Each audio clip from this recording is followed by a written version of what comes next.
आपके क्वेश्चंस को शामिल करें उससे पहले एक बार डॉक्टर रेड्डीज को देख लेते हैं। डॉक्टर रेड्डीज ऑलमोस्ट 10.5% की गिरावट के साथ बंद हुआ। अर्निंग्स एक्सपेक्टेशंस से नीचे रहे हैं। इसके अलावा 3 इंपॉर्टेंट रीजन है जिसके कारण ये फैसला। पहले तो यूएस में प्राइसिंग प्रेशर की कमेंट्री मैनेजमेंट की ओर से आते हुए, और जो दूसरा इंपॉर्टेंट रीजन रहा अर्निंग्स स्टॉक में गिरावट का, उसके पीछे कंपनी ने कहा है कि उन्होंने एक इन्वेस्टिगेशन कमेंस की है। एक एनोनिमस कंप्लेन उनको मिली है और कंप्लेन ये है कि जो हेल्थ केयर प्रोफेशनल्स हैं यूक्रेन में और कुछ और मार्केट्स में उन्होंने इम्प्रॉपर पेमेंट्स की हैं कंपनी के बिहाफ पर। इसके कारण ये गिरावट हावी हुई। आस्था का तो व्यू लेंगे ही कि ये गिरावट क्या खरीदारी का मौका है डॉक्टर रेड्डीज जैसे स्टॉक में, लेकिन पहले अर्निंग्स पर एक व्यू ले लेते हैं। हमारे साथ कंपनी के सीएफओ डॉक्टर पराग अग्रवाल मौजूद है। नमस्कार अग्रवाल जी, स्वागत है आपका सीएनबीसी आवाज पर। पहले तो अर्निंग्स की हाईलाइट ही आपसे समझना चाहेंगे। सबसे पहले देखिए मार्जिन्स, जिसने स्ट्रीट को काफी डिसअपॉइंट किया। स्ट्रीट एक्सपेक्ट करके चल रहा था कि 26-27% के आसपास मार्जिन्स रहेंगे, जो कि आए हैं 20% की रेंज में।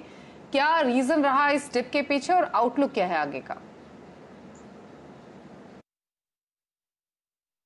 हाँ, तो पहले मैं ये कहना चाहूंगा कि हमारी सेल्स ग्रोथ काफी स्ट्रांग है। आपने देखा होगा 11% डबल डिजिट ग्रोथ है और पिछले 8 क्वार्टर्स में से 6 क्वार्टर है जबकि हम डबल डिजिट ग्रोथ रिकॉर्ड कर रहे हैं और सारी ज्योग्राफीज और बिजनेसेस ग्रो कर रहे हैं एक्सेप्ट पीएसएआई जहां पर बेस इफेक्ट की वजह से थोड़ा डिक्लाइन है।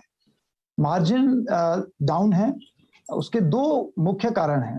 पहला ये कि नॉर्थ अमेरिकन बिजनेस में जो प्राइस इरोजन है वो कंपटीशन की वजह से कुछ प्रोडक्ट्स में ज्यादा हुआ इस क्वार्टर में, और दूसरा रीजन है कि जो हमारे ब्रांडेड मार्केट्स हैं इंडिया, रशिया और बाकी इमर्जिंग मार्केट्स हैं, उसमें हम ब्रांड्स के लिए इन्वेस्टमेंट स्टेप अप कर रहे हैं, जो कि हमने पिछले 2 क्वार्टर्स में भी बताया था। और इन मार्केट्स में ग्रोथ स्ट्रांग है और हमारा ये मानना है कि इन इन्वेस्टमेंट्स की वजह से हमारी ग्रोथ आने वाले टाइम में और स्ट्रांग होगी। जहां तक मार्जिन्स का अगले कुछ क्वार्टर्स में सवाल है, हम कॉन्फिडेंट हैं कि मार्जिन्स इंप्रूव करेंगे।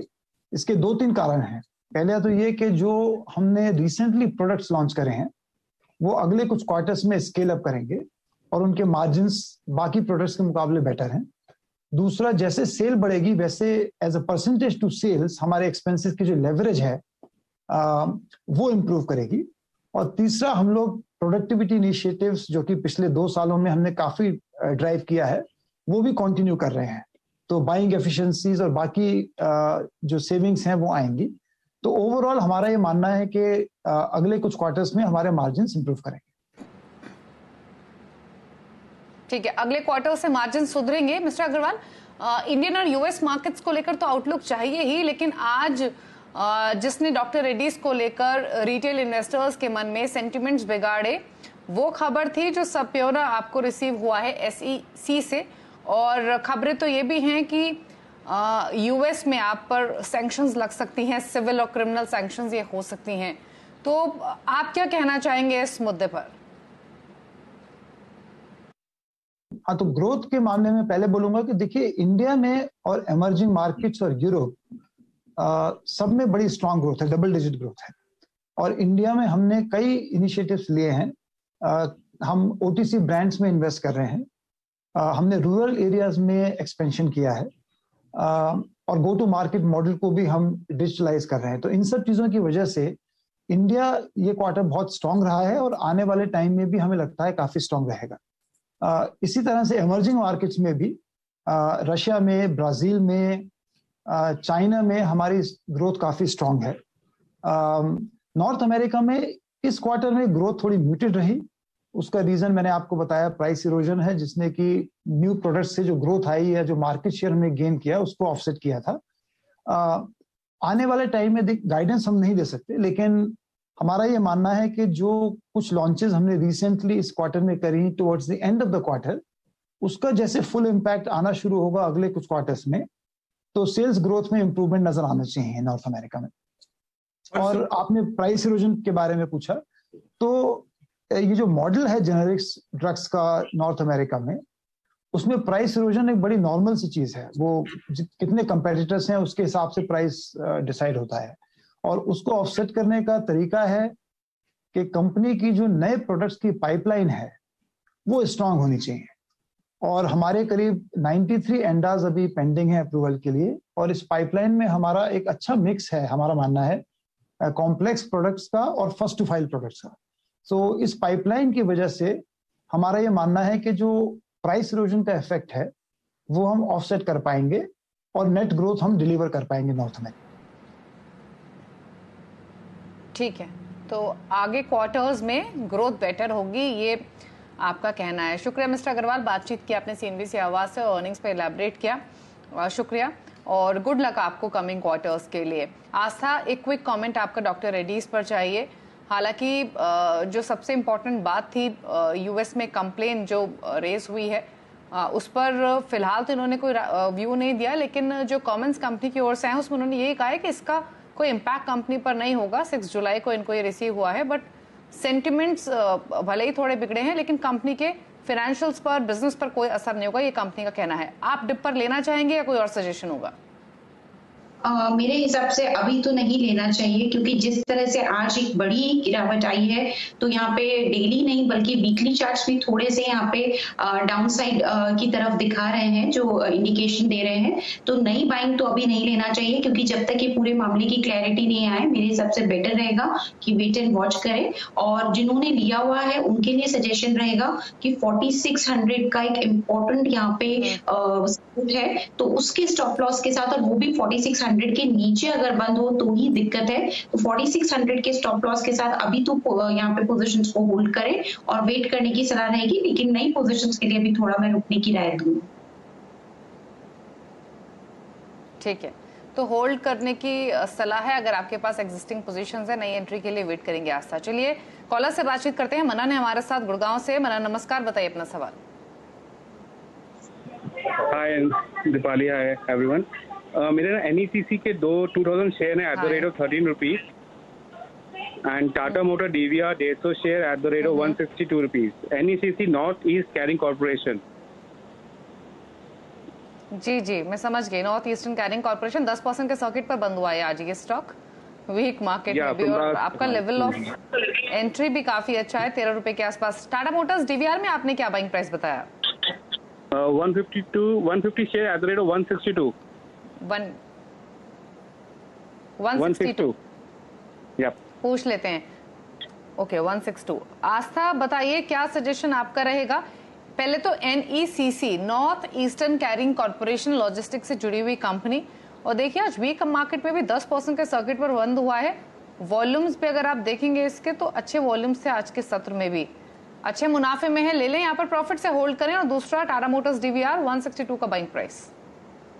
बेसिकली सबसे पहले नॉर्थ ईस्टर्न कैरिंग कॉर्पोरेशन की बात करें तो मेरे हिसाब से थोड़ा सा मुनाफा यहाँ पे वसूल करिए, थोड़ा सा बोले तो 1/4 ऑफ पोजीशन में करिए, क्योंकि अभी भी इसमें एक रेंज बाउंड टेरिटरी में ये कारोबार करती हुई नजर आएगी। रेंज बोले तो यहाँ पे जो बनी हुई है वो 10 रुपीज 50 पैसा से लेके 19 रुपीज, यानी कि 10 रुपए से लेके 19 रुपए के बीच में ये पिछले एक महीने में हमें घूमता हुआ नजर आ रहा है। तो जब तक ये 19 रुपए का इंपॉर्टेंट रेजिस्टेंस क्रॉस नहीं करता तब तक बड़ी तेजी के लिए थोड़ा इंतजार करना पड़ेगा।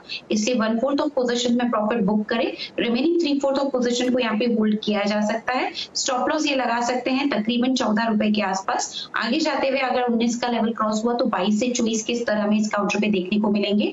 वहीं टाटा मोटर्स DVR की बात करें तो होल्ड करने की सलाह रहेगी 116 के स्टॉप लॉस के साथ। इसमें जो मैं लेवल्स देख रही हूँ वो 150 से लेके 165 तक के स्तर भी हमें देखने को मिल सकते हैं। तो दोनों ही काउंटर पे बने रहिए, लेकिन NECC में 1/4 ऑफ पोजीशन में मुनाफा जरूर बुक करिए।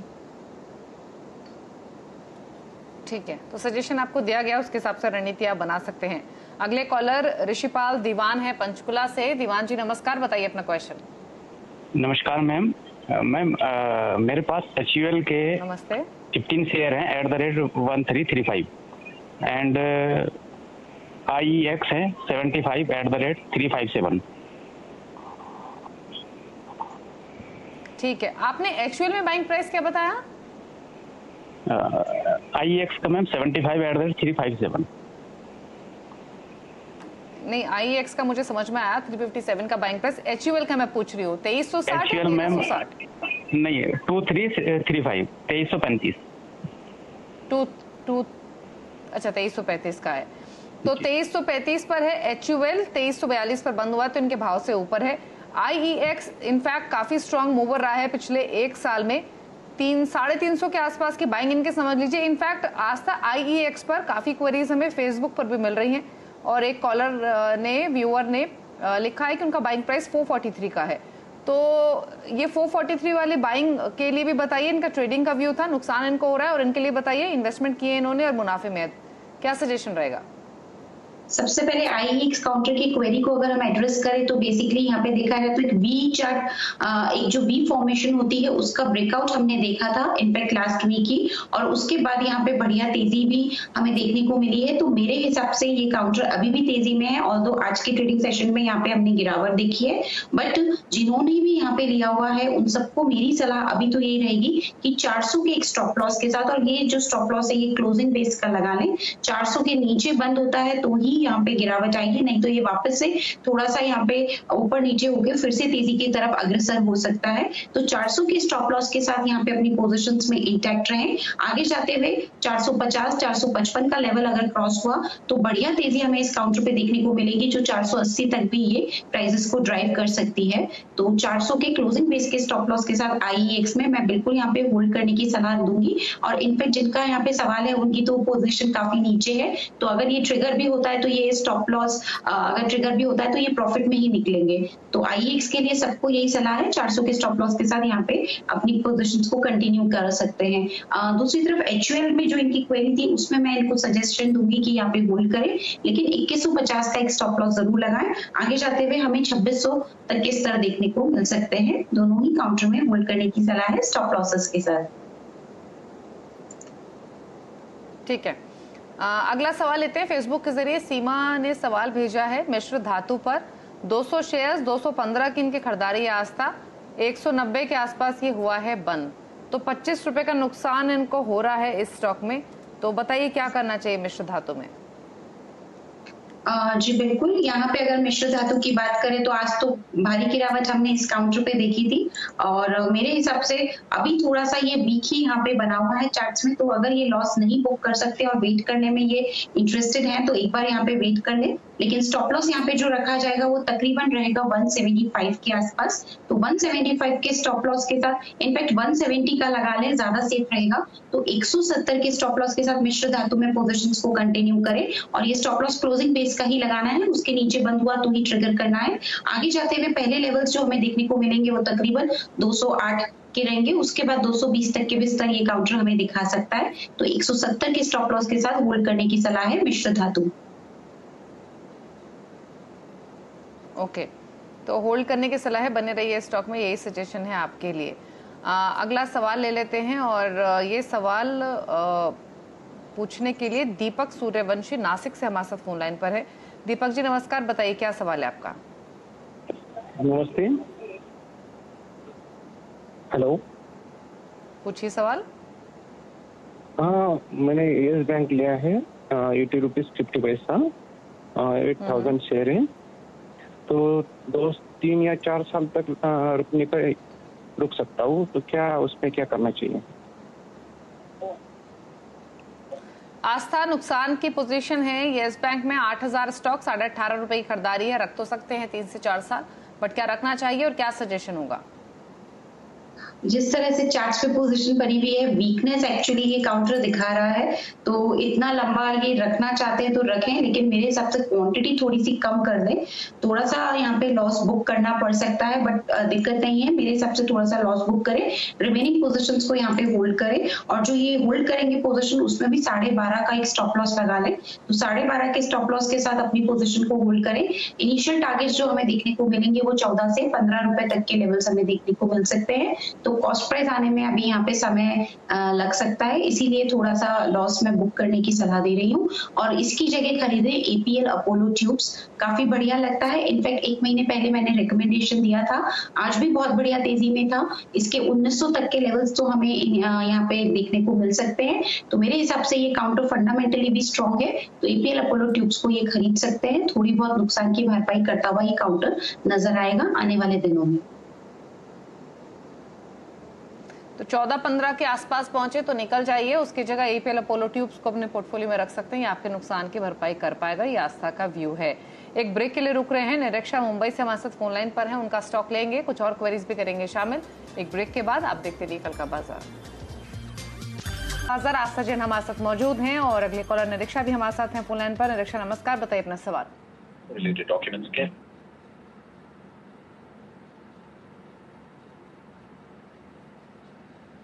निरीक्षा, क्या आप सुन पा रही हैं? चलिए, इनकी ऑडियो नहीं आ रही है, स्टॉक ले लेते हैं इनका। आस्था, टाटा स्टील, बीएसएल 102 रुपए के आसपास की खरीदारी समझ लीजिए आप इनकी स्टॉक में, क्योंकि 101 रुपए 83 पैसे की इनकी बाइंग है और स्टॉक 91 के आसपास हुआ है बंद 2% के मूव के साथ। काफी ऊपर इन्होंने खरीदा एक्चुअली अपने 52 वीक हाइस पर ही। क्या करना है अब इनको? बेसिकली देखा जाए तो अभी तो स्टॉक यहाँ पे एक बेस फॉर्मेशन करने की तैयारी कर रहा है। उससे पहले मैं यहाँ पे बताना चाहूंगी कि स्टॉक में एक रेंज बाउंड कारोबार हो रहा है काफी टाइम से, इनफैक्ट 7 मई से देखा जाए 72 से 110 के बीच में, और अब एक बेस फॉर्मेशन की तैयारी हो रही है तकरीबन यहाँ पे 87 के आसपास। तो मेरे हिसाब से एक बार होल्ड करना चाहिए। तो इस स्टॉक में मैं अभी इनको होल्ड करने की सलाह दूंगी, लेकिन स्टॉप लॉस थोड़ा सा बड़ा रहेगा, 82 का स्टॉप लॉस लगाएं। स्टॉक को यहाँ पे होल्ड करें 101 के इनिशियल टारगेट्स के लिए, उसके बाद 108 तक के भी लेवल्स हमें इस काउंटर पे देखने को मिल सकते हैं। ठीक है। अगले कॉलर संदीप है हमारे साथ फोन लाइन पर बैंगलोर से। संदीप जी नमस्कार, बताइए अपना सवाल। नमस्कार मैम, संदीप मैं बैंगलोर से बोल रहा हूँ। मैम मेरे पास एसबीआई लाइफ का 948 की बाइंग प्राइस का 122 नंबर्स ऑफ शेयर्स हैं। और दूसरा मेरे को रिलायंस का मैं पूछ लेती हूँ आस्था से। 948 की आपने बाइंग बताई है, 130 आपके पास स्टॉक्स हैं और आप बात कर रहे हैं एसबीआई लाइफ की।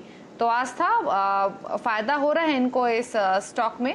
1105 पर ये बंद हुआ है आज वीक मार्केट में भी 2.5% के गेन्स के साथ। रखना चाहिए अभी? जी बिल्कुल रखना चाहिए। इनफैक्ट काफी बढ़िया कंसोलिडेशन का ब्रेकआउट हमें लास्ट 2-3 दिन में देखने को मिला है। अभी तो और ये मैच्योर होगा तो बिल्कुल पुल करने की सलाह रहेगी। 1010 का स्टॉप लॉस लगाएं, उसके नीचे बंद होता है तो ही एग्जिट करना है, तभी भी प्रॉफिट ही लेके निकलेंगे क्योंकि कॉस्ट प्राइस कम है। लेकिन आगे जाते हुए जो नए लेवल्स हमें देखने को मिलेंगे वो 1200 से 1300 मीडियम टर्म में देखने को मिल सकते हैं। होल्ड करने की सलाह रहेगी 1010 के स्टॉप लॉस के साथ। तो लॉन्ग टर्म के लिए होल्ड कीजिए, ये आस्था का सजेशन है। शो को समेटने का भी वक्त हुआ है। आस्था, शुक्रिया आपका, आप आई शो में सभी स्टॉक्स पर अपनी आपने राय दी। कोई क्लोजिंग कमेंट होगा आपकी ओर से? जिस तरह से ये जो भी हमने स्टॉक्स डिस्कस किए हैं, मेरी कोई पर्सनल होल्डिंग में नहीं है, बट हमारा जो पीएमएस है, गेन पीएमएस, उनकी होल्डिंग में इनमें से कोई भी स्टॉक हो सकता है। धन्यवाद। शुक्रिया आपका। चलिए, इसी के साथ कल का बाजार में तो इतना है, लेकिन खबरों को लगातार अपडेट के लिए सिंधी सेवा से जुड़े रहिए।